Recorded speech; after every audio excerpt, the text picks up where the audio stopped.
नमस्कार दोस्तों, जय हिंद, वंदे मातरम। दोस्तों मैं आपके साथ जयसवाल सर। सभी भावी अध्यापक अध्यापिकाओं का वेलकम, अभिनंदन है दोस्तों। आपके अपने परिवार, शिक्षकों के परिवार जयसवाल कोचिंग सेंटर पर, पावर्ड बाय शिक्षा ही प्रकाश है। दोस्तों बात करेंगे बाल विकास और शिक्षा शास्त्र मनोविज्ञान का। प्रैक्टिस सेट नंबर तीसरा है। समस्त यहाँ पे पूरा जय शिक्षा मनोविज्ञान हो गया, फिजिकोलॉजी हो गया, शिक्षा शास्त्र, पेडागोजी, बाल विकास, पूरा कॉम्बिनेशन तैयार किया गया है। और एक कॉम्बिनेशन दोस्तों 1000+ क्वेश्चन यहाँ पे कंप्लीट करेंगे प्रैक्टिस सेट का। तो बहुत ही इंपॉर्टेंट है दोस्तों, क्योंकि सिलेक्शन यहाँ पे सरोपरि है। हमारा जो टारगेट है 30 में 30 अटेंड करना और सिलेक्शन पाना। तो चलिए दोस्तों, प्रैक्टिस सेट तीसरा शुरू करते हैं। कल का दोस्तों ये मॉक क्वेश्चन था। जितने मेरे प्यारे भाई बहन शिक्षक बंधु इनका कमेंट आया था, मैं बहुत बहुत दिल से धन्यवाद करता हूं। जयसवाल सर, आप सभी को नमन करते हैं दोस्तों। आइए देखते हैं मॉक क्वेश्चन का आंसर क्या होगा। सामूहिक अचेतन का संप्रत्यय जो है दोस्तों किसके द्वारा दिया गया था? पावलोव, स्किनर, फ्रायड या युंग के द्वारा? तो सामूहिक अचेतन का संप्रत्यय दोस्तों किसके द्वारा दिया गया था? तो आपके युंग के द्वारा दिया गया था। सभी लोग नोट कर लेंगे, आपका डी ऑप्शन सही हो जाएगा। अब देखते हैं दोस्तों आज की 30 महत्वपूर्ण क्वेश्चनों में से पहला प्रश्न यह है कि सूची 1 सूची 2 में सुमेलित करना है। नीचे कोड के अनुसार बताना है। पहली सूची ये है, दूसरी सूची ये है। आइए देखते हैं क्या होगा आंसर। जॉन डीवी दिया है, टिकनर दिया है जिसे हम टिचेनर, कोफा और वाटसन दिया है। यहाँ पे गेस्टाल दिया है, संरचनावाद, कृतवाद और व्यवहारवाद दिया है। आपका नीचे जो है कोट दिया गया, कौन सा सही होगा? काखा गाघा में, ठीक है। ए में कौन कौन सा आपका सही हो जाएगा? तो आइए देख लेते हैं यहाँ पर कौन सा सही हो जाएगा आपका। राइट आंसर दोस्तों क्या हो जाएगा, आप यहाँ पर देख रहे हैं क्या हो जाएगा। देखिए जॉन डीवी क्या हो जाएगा, कृतवाद हो जाएगा। टिकनर आपका संरचनावाद, कोफा हो जाएगा गेस्टालवाद और वाटसन हो जाएगा व्यवहारवाद। अर्थात हमारा जो घा का क्या हो जाएगा, द हो जाएगा। ठीक है, आई होप आप लोग अच्छे तरीके से समझ गए होंगे। बहुत बहुत धन्यवाद सभी प्यारे मित्रों का। अब देखते हैं दोस्तों अगला प्रश्न। साथ ही साथ उम्मीद करता हूं सभी प्यारे मित्र वीडियो को लाइक अवश्य कर लिया होगा। बहुत बहुत धन्यवाद दोस्तों। और इसी तरह सारे क्लासेस देखने के लिए अगर आप सीडी पे बाल विकास में 30 में 30 पाना चाहते हैं तो चैनल को सब्सक्राइब करें, क्योंकि आने वाली जो क्लासेज होगी बेस्ट होगी, सीधा सिलेक्शन से कनेक्टेड होगी, आपके सिलेबस के अनुसार होगा, क्योंकि सिलेक्शन यहाँ पे सर्वोपरि है। अब देखते हैं दोस्तों अगला प्रश्न, प्यारा सा प्रश्न है कि इनमें से कौन एक जो है विकास का सिद्धांत नहीं है? नकारात्मक प्रश्न है कि इनमें से आपका विकास का सिद्धांत नहीं है। देखिए विकास आनुवंशिकता एवं पर्यावरण दोनों के द्वारा प्रभावित होता है। विकास सार्वभौमिक है तथा सांस्कृतिक संदर्भ इसे प्रभावित नहीं करते हैं। विकास जीवन पर्यंत होता है या विकास परिवर्त होता है? सभी लोग कमेंट करेंगे। तो विकास का सिद्धांत कौन सा नहीं है दोस्तों, सभी लोग कमेंट करेंगे। क्योंकि देखिए दोस्तों, विकास सार्वभौमिक तथा सांस्कृतिक संदर्भ इसे प्रभावित नहीं करता है। तो विकास में देखिए जो सांस्कृतिक संदर्भ होते हैं दोस्तों प्रभावित करता है, लेकिन इसमें दिया गया नहीं करता है, तो ये आपका सिद्धांत नहीं होगा। ठीक है, और बाकी सभी लोग जानते हैं कि विकास आनुवंशिकता एवं पर्यावरण दोनों के द्वारा प्रभावित होता है। ठीक है, आनुवंशिकता मतलब होता है हमारे जो पूर्वज है उनके द्वारा जो हमें गुण मिलते हैं, और पर्यावरण मतलब होता है हमारे चारों तरफ का आवरण हो गया, तो इससे विकास तो प्रभावित होगा। ठीक है, और विकास सार्वभौमिक है तथा सांस्कृतिक संदर्भ इसे प्रभावित नहीं करता है, तो ये नकारात्मक हो जाएगा, क्योंकि सांस्कृतिक संदर्भ क्या है, विकास को प्रभावित करता है। और विकास जीवन पर्यंत होता है, विकास परिवर्त होता है। ठीक है, अब देखते हैं दोस्तों अगला प्रश्न। अगला प्रश्न देखेंगे आपके स्क्रीन पर है। सभी प्यारे मित्र कमेंट करेंगे और अंत में बताएंगे कि 30 में से आपका स्कोर क्या है। तो शिक्षा मनोविज्ञान का संबंध है दोस्तों, शिक्षा मनोविज्ञान का संबंध शिक्षक से है, शिक्षण से है, कक्षा कक्ष वातावरण से है, विद्यार्थी से है, या उपरोक्त सभी से हो जाएगा। तो शिक्षा मनोविज्ञान का संबंध दोस्तों किससे किससे हो जाएगा? देखिए शिक्षा मनोविज्ञान, ठीक है, यह शिक्षक से संबंधित होता है, शिक्षण से संबंधित होता है, कक्षा कक्ष वातावरण से भी संबंधित होता है, विद्यार्थियों से संबंधित होता है, अर्थात उपरोक्त सभी हो जाएगा। शिक्षा मनोविज्ञान दोस्तों पशुओं से संबंधित नहीं होता है, ये आपको नोट कर लेना है। शिक्षा मनोविज्ञान पशुओं से संबंधित नहीं होता है, बल्कि मनोविज्ञान जो है पशुओं से संबंधित होगा, लेकिन शिक्षा मनोविज्ञान पशुओं से संबंधित नहीं होता है। अब देखते हैं दोस्तों अगला प्रश्न पूछा गया है कि एक प्रभावशाली अध्यापिका होने के लिए यह महत्वपूर्ण है। आप लोगों की नियुक्ति होती है, आप लोग अध्यापक अध्यापिका बनते हैं, तो आप ये बताइए एक प्रभावशाली अध्यापिका होने के लिए क्या महत्वपूर्ण होगा। पुस्तक में उत्तरों को लिखवाने पर बल देना, या पुस्तक में जो उत्तर होते हैं उनको लिखवाने पर बल देना।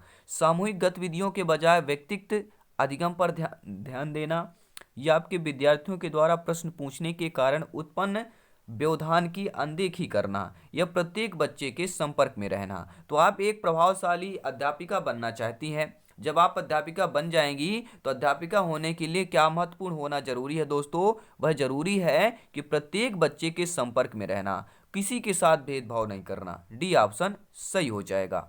अब देखते दोस्तों अगला प्रश्न, प्यारा सा प्रश्न है कि शिक्षा के क्षेत्र में व्यवहारवादियों का सबसे बड़ा योगदान आत्मनिरीक्षण होता है, वस्तुनिष्ठता होती है, पाठ्यक्रम होता है, या उपयुक्त सभी हो जाएगा। तो शिक्षा के क्षेत्र में व्यवहारवादियों का जो सबसे बड़ा योगदान होता है दोस्तों, वह क्या होता है? वह वस्तुनिष्ठता होती है, अर्थात हमारा बी ऑप्शन सही हो जाएगा। सभी मित्रों को जय हिंद, वंदे मातरम, इंकलाब जिंदाबाद। सिलेक्शन सर्वोपरि है। सभी लोग मोरल मोटिवेशन बनाए रखें, क्योंकि दोस्तों जितना ज़्यादा मेहनत, जितना ज़्यादा आप प्रैक्टिस करेंगे उतना ही अच्छा आपके लिए होगा। ठीक है, अपने आप के लिए मेहनत कीजिए, अपने आप के लिए तैयारी कीजिए, क्योंकि सिलेक्शन आपको चाहिए दोस्तों। ठीक है, मेहनत करते रहें। अगला प्रश्न देख लेते हैं। अधिगम में ने प्रभाव का नियम दिया था। तो दोस्तों अधिगम में प्रभाव का नियम किसने दिया था? आपके, ठीक है, पावलोव ने दिया था, स्किनर ने दिया था, थॉर्नडाइक ने हो गया, वाटसन ने, जीन पियाजे जी, कोई भी ऑप्शन दे दिया जा सकता है, लेकिन एक ऑप्शन सर्वमान्य रहेगा। वो ऑप्शन कौन सा सर्वमान्य रहेगा कि अधिगम में प्रभाव का नियम किसने दिया था? तो सभी लोग जानते हैं प्रभाव का नियम थॉर्नडाइक ने दिया था। देखिए थॉर्नडाइक से संबंधित 1 से 2 प्रश्न जरूर पूछा जाता है। जैसे देखिए थॉर्नडाइक ने सीखने के जो है मुख्यतः 3 नियम दिए थे। वह कौन कौन से? देखिए प्राइमरी लॉज ऑफ लर्निंग के थॉर्नडाइक ने 3 नियम दिए थे। पहला आपका तत्परता का नियम, दूसरा है दोस्तों अभ्यास का नियम, तीसरा है परिणाम का नियम, प्रभाव का नियम, या संतोष का नियम। तीनों आ सकता है। देखिए परिणाम के नियम को ही हम प्रभाव का नियम कहते हैं या संतोष का नियम कहते हैं। ठीक है, तो सीखने के मुख्यतः 3 नियम किसने दिए? थॉर्नडाइक ने दिए। वह कौन कौन से हैं? तत्परता का नियम, अभ्यास का नियम, परिणाम का नियम, प्रभाव का नियम और संतोष का नियम। ठीक है, अब देखते हैं दोस्तों, आपने पता होगा गौड़ नियम दिए थे। थॉर्नडाइक ने 5 गौड़ नियम दिए थे सीखने में सहायक जो है गौड़ नियम। सेकेंडरी लॉज ऑफ लर्निंग ने थॉर्नडाइक ने सीखने के 5 गौड़ नियम दिए थे, और सीखने के 5 गौड़ नियमों का प्रतिपादन किसने किया था? तो थॉर्नडाइक ने ही किया था। और इन नियमों का महत्व मुख्यतः जो है नियम से कम है, इसलिए ये गौड़ नियम इसलिए कहलाते हैं। ठीक है, नियम से कम है इसलिए इनका नाम क्या है? गौड़ नियम में दिया गया। ठीक है, पहला आपका है मनोवृत्ति का नियम, बहु अनुक्रिया का नियम, आंशिक क्रिया का नियम, अनुरूपता का नियम और संबंधित परिवर्तन का नियम। ये 5 आपके गौड़ नियम हो जाएंगे। अब देखते हैं दोस्तों अगला प्रश्न क्या दिया गया है कि कौन युग्म जो है सीखने में पुनर्बलन को प्रभावित नहीं करता है? ऐसा युग्म बताइए दोस्तों जो सीखने में पुनर्बलन को प्रभावित नहीं करता है। सभी लोग कमेंट करेंगे। तो राइट ऑप्शन क्या हो जाएगा दोस्तों?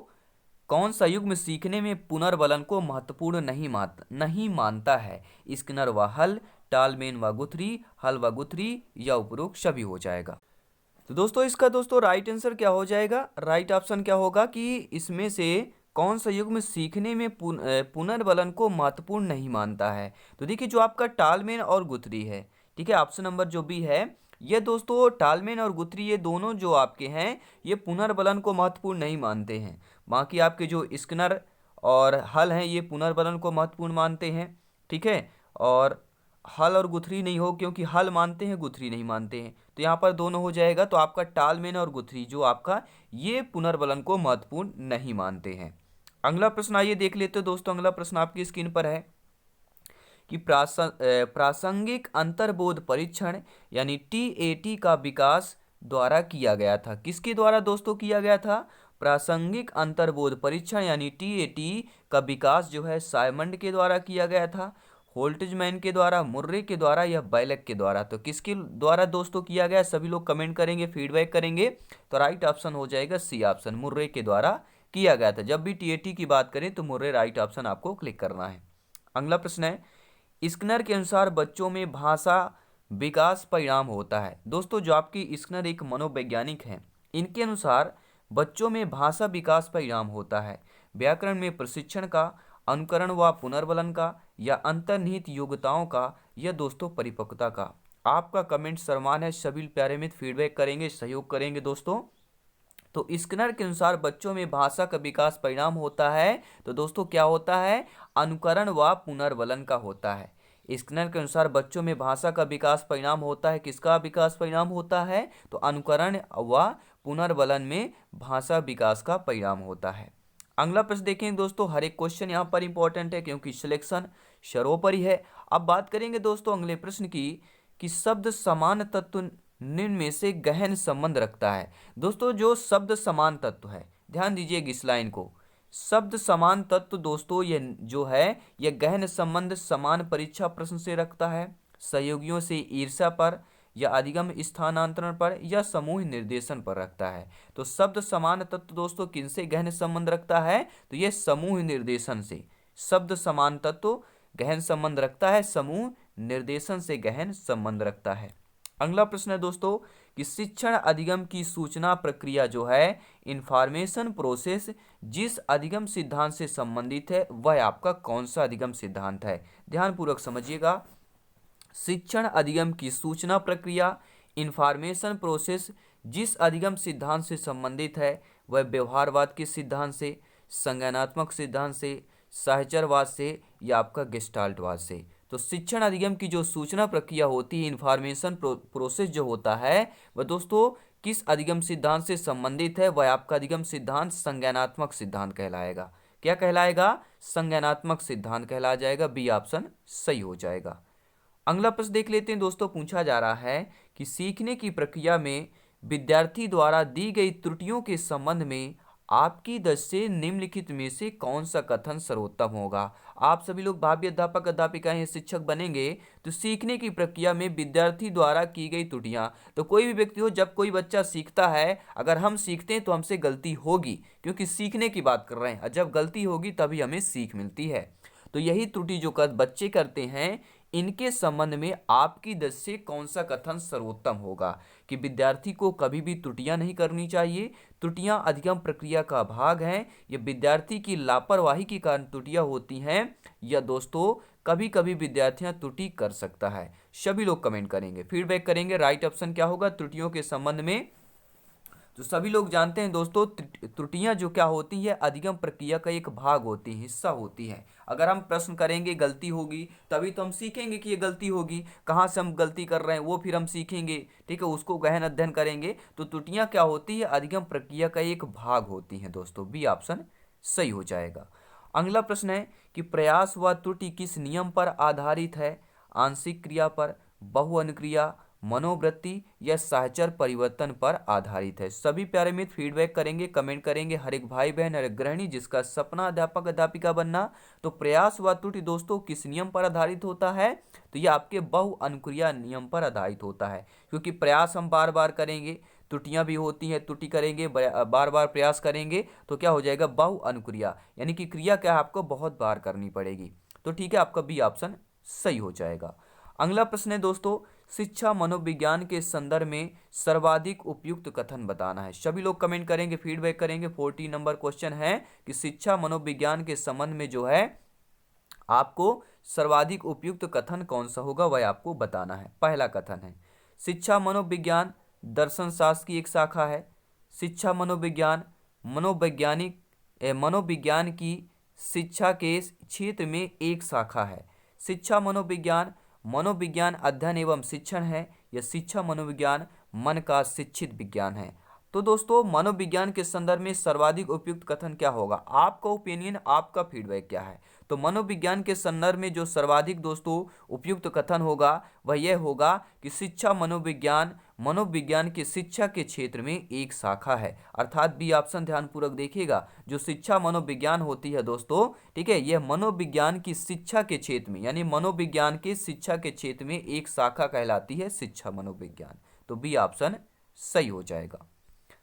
अगला प्रश्न देखेंगे कि आवासा 3 शिक्षार्थी अंग्रेजी पढ़ते हैं। देखिए 3 शिक्षार्थी हैं, मान लीजिए आपके 3 बालक हैं आवासा, जिनको आप ट्यूशन पढ़ाते हैं। तो ये बताइए, जे शिक्षार्थी अंग्रेजी पढ़ते हैं जिनके अलग अलग लक्ष्य हैं, यानी कि आवासा ये 3 विद्यार्थी आपके पास ट्यूशन पढ़ने आते हैं और इन तीनों विद्यार्थियों का अलग अलग लक्ष्य है। पहला, विषय रोचक है, वह भावी जीवन में काम आएगा। बा का लक्ष्य है कि कक्षा में पहला स्थान प्राप्त करना, व सा का लक्ष्य है कि परीक्षा उत्तीर्ण होने के बाद ग्रेड प्राप्त हो जाएं। निष्पादन, अब यही आपको बताना है कि निष्पादन उपेक्षा व निपुणता का सही क्रम क्या होगा। सभी लोग कमेंट करेंगे, फीडबैक करेंगे। और ऐसे प्रश्न दोस्तों आपके एग्जाम में पूछे जाते हैं। तो राइट ऑप्शन क्या होगा, बा शा आ, यानी पहले क्या होगा, बा होगा। ठीक है, यानी कक्षा में पहला स्थान प्राप्त करता है, फिर इसके बाद परीक्षा उत्तीर्ण होने के बाद ग्रेड प्राप्त हो जाए, फिर है कि विषय रोचक व भावी जीवन में काम आएगा। तो पहले आप ये निपुणता या कह सकते हैं निष्पादन, और निष्पादन उपेक्षा और निपुणता का जो सही क्रम होगा वह हमारा क्या कहलाएगा, बा सा आ कहला जाएगा। यानी पहले बा विद्यार्थी, फिर सा विद्यार्थी, फिर आपका आ कहला जाएगा। और ऐसे प्रश्न दोस्तों एग्जाम में पूछे जाते हैं, और ऐसे ही प्रश्न पूछे जाते हैं, इसलिए ऐसे प्रश्नों की तैयारी भी हमें करना है। अगला प्रश्न देख लेते हैं कि बाल केंद्रित शिक्षा के लिए किस मनोविज्ञान ने शिक्षा शास्त्रियों का ध्यान केंद्रित किया है। सभी लोग कमेंट करेंगे।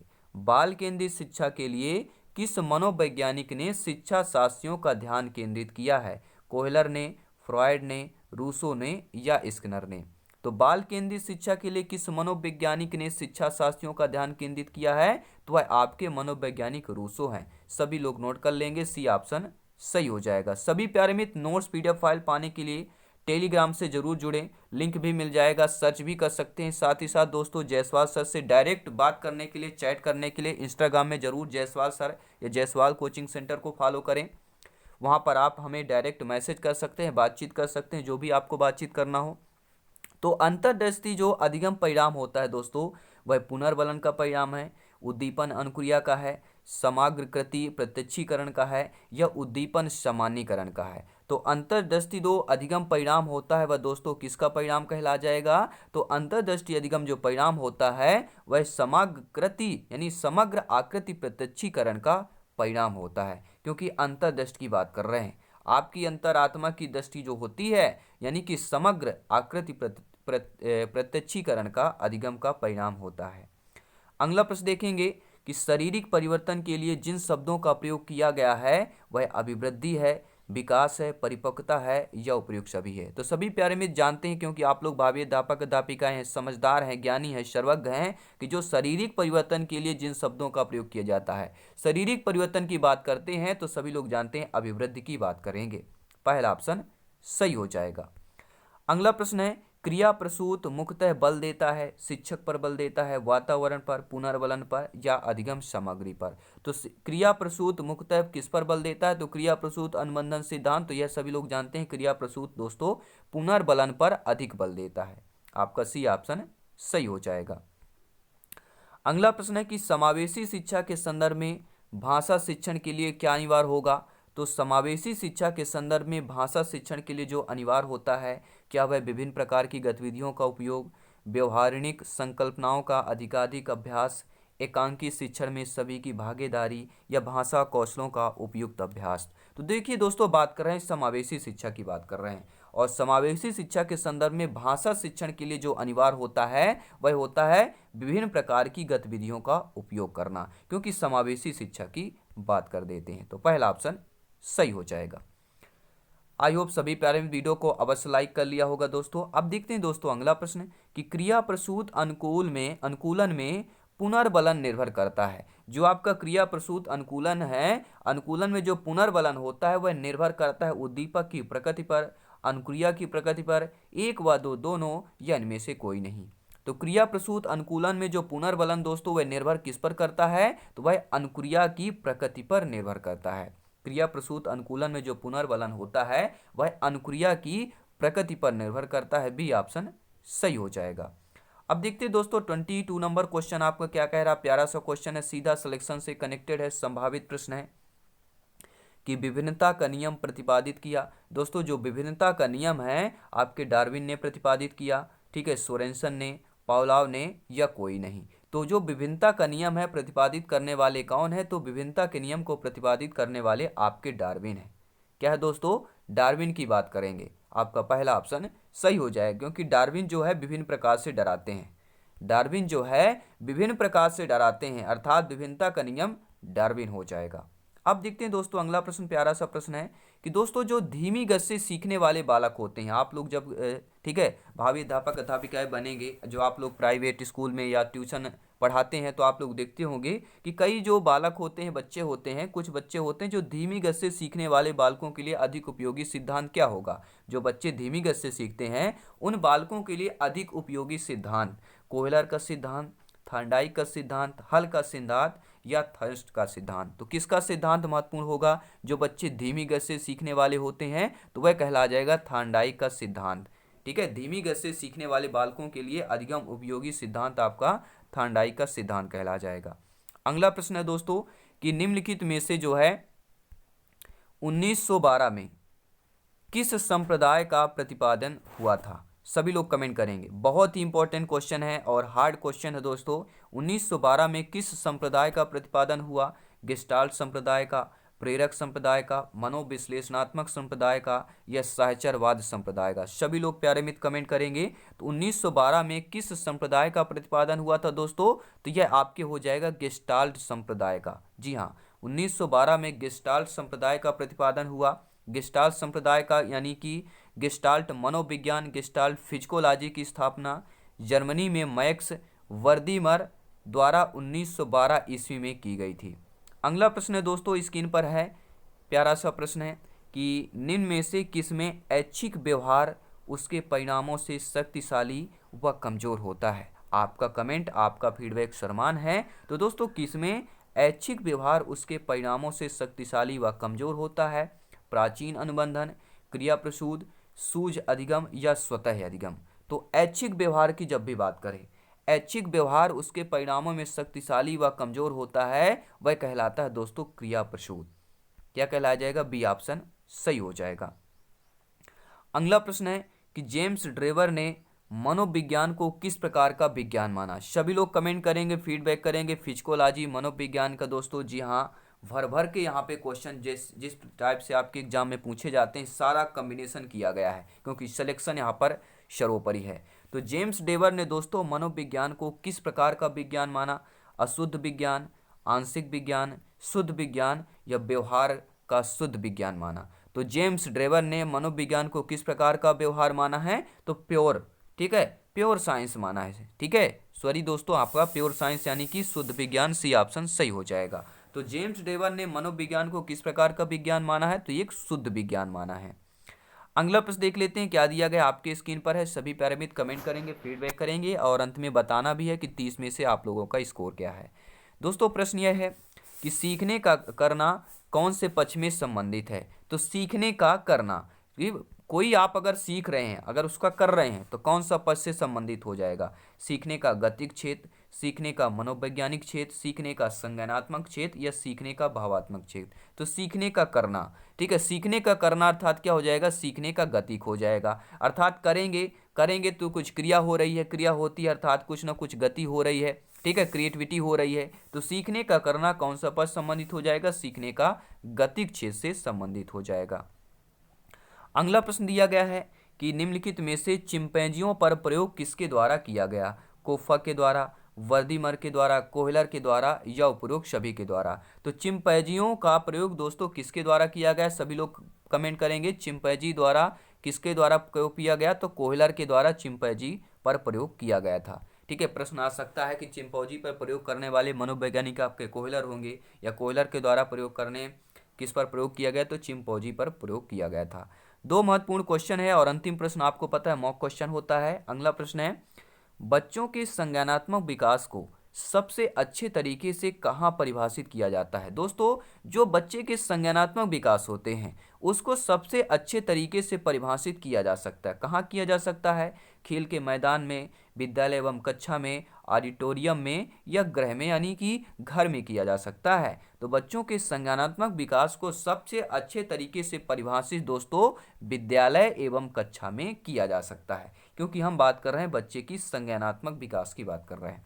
तो बी ऑप्शन सही हो जाएगा। और ये रहा दोस्तों आपका मॉक क्वेश्चन। सभी लोग मॉक क्वेश्चन का आंसर कमेंट बॉक्स में बताएंगे कि एक शिक्षक के लिए सबसे महत्वपूर्ण क्या होगा। जब आपकी नियुक्ति होगी, आप अध्यापक अध्यापिका बनेंगे, तो आप एक जब शिक्षक शिक्षिका बनेंगे तो आपके लिए जो है सबसे महत्वपूर्ण क्या होगा कि कक्षा में अनुशासन बनाए रखना, कक्षा में समयानुवर्ती होना, विद्यार्थी की कठिनाइयों को दूर करना या एक सुवक्ता होना, यानी कि सोते रहना। तो ये तो निगेटिव वर्ड है। तो सभी लोग बताएंगे एक शिक्षक या अध्यापक अध्यापिका होने के लिए सबसे महत्वपूर्ण कौन सा ऑप्शन होगा। फटाफट फीडबैक करें, कमेंट करें। और बेस्ट तैयारी के लिए, सिलेक्शन वाली तैयारी के लिए, कंसेप्ट वाली तैयारी के लिए, बिल्कुल दोस्तों डीप तैयारी के लिए हमारे चैनल को जरूर सब्सक्राइब करें। यह आपका अपना परिवार है, आवर फैमिली है, शिक्षकों का परिवार है, जहां पर दोस्तों से केवल सिलेक्शन और आपके सिलेबस के अकॉर्डिंग क्वेश्चन की बात की जाती है। तो सभी मित्रों को जय हिंद, वंदे मातरम। दोस्तों जल्दी मिलते हैं नेक्स्ट क्लास में। धन्यवाद सभी का। बाकी सारी क्लासेज आपको प्लेलिस्ट में मिल जाएंगी, सारी और अदर जो सब्जेक्ट की क्लासेज हैं वो भी चल रही हैं, क्योंकि सिलेक्शन यहाँ पे पूरी तैयारी चल रही है। सिलेक्शन के साथ साथ टॉप रैंक की भी तैयारी चल रही है। और कौन कौन यहाँ पे टॉप रैंक हासिल करने पे स्टडी कर रहा है, मेहनत कर रहा है, नीचे hashtag I can do it, I do it comment करके जरूर बताइएगा। धन्यवाद दोस्तों, जय हिंद, वंदे मातरम।